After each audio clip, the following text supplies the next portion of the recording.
Welcome to God's Handiwork, our daily devotional. Remember that you are God's handiwork, created in Jesus Christ to do God's work, which God prepared in advance for you to do. This is Minister Alice from Dallas, Texas.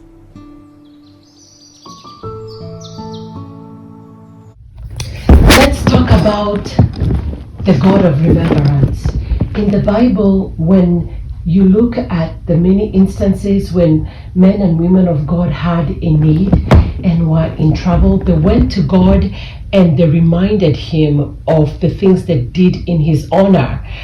And that is why we need to serve God well. Wherever we are, we need to remember that God is moved by his word. He's moved by his principles. So when we have problems and we go crying to God, God help me, this is what's happening to me. We are crying, we are lamenting. God is not moved by that. Yes, he feels our pain, but he's not moved by our emotion. God is moved by his word, by the actions, by the things we've done in his name. And I want us to go to Isaiah chapter 43, verse 26. Isaiah 43, 26. This is the word of God. God is saying, "Put me in remembrance. Let us argue together. Set forth your case, that you may be proved right." So God wants you to go to him with evidence. That is how God is moved, with evidence, with his word. You can say, "God, remember me. I have served you in spirit and in truth. I have taken care of the widows and the children." Your word says, "He who lends to the widows and the orphans lends to you." God, have mercy upon me. I'm coming to collect on your word. You're a covenant keeping God, the God that keeps his covenant to 1,000 generations. You're not a son of man that you should lie. When you go to God with his word, he will honor it. But when you cry, oh, you're here lamenting, crying, God is not moved by that. But God has to honor his word because that is who he is. He says his word is alive. It is true, it is active, it's like a two-edged sword. He has to fulfill his word. So when you go to God with his word and you say, "God, remember me, have mercy upon me." Like, remember when in Isaiah 51, when David was in trouble and he went to the Lord and he asked for mercy. God is moved when you ask him for mercy. When you remind him of the things you've done, he remembers, because the devil also goes to God. Remember how he went to God about Job and said, "Oh, Job, your servant, he only worships you because of the things you do for him. But I promise you, if you take this and this and this away from him, he will curse you." But Job remembered all the things that God has done in his life, and he refused to curse him. And he said, "God, no matter what, I will not curse you." So remind God of the things you've done for him. And I want to give you an example. There's honor in remembrance.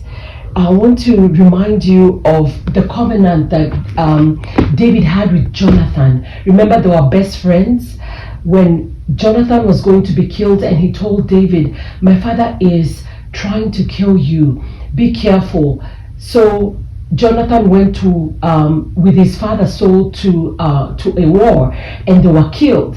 And before that incident, when Jonathan went to warn David, his best friend, he said, "I want you, even if I die, please remember, when you become king, please remember the friendship that we had, and take care of my family or whoever is connected to my blood." So remembrance is very, very important, because you cannot forget where you came from. God blesses us through people. That's why you have to honor people, honor friendships, because God remembers that.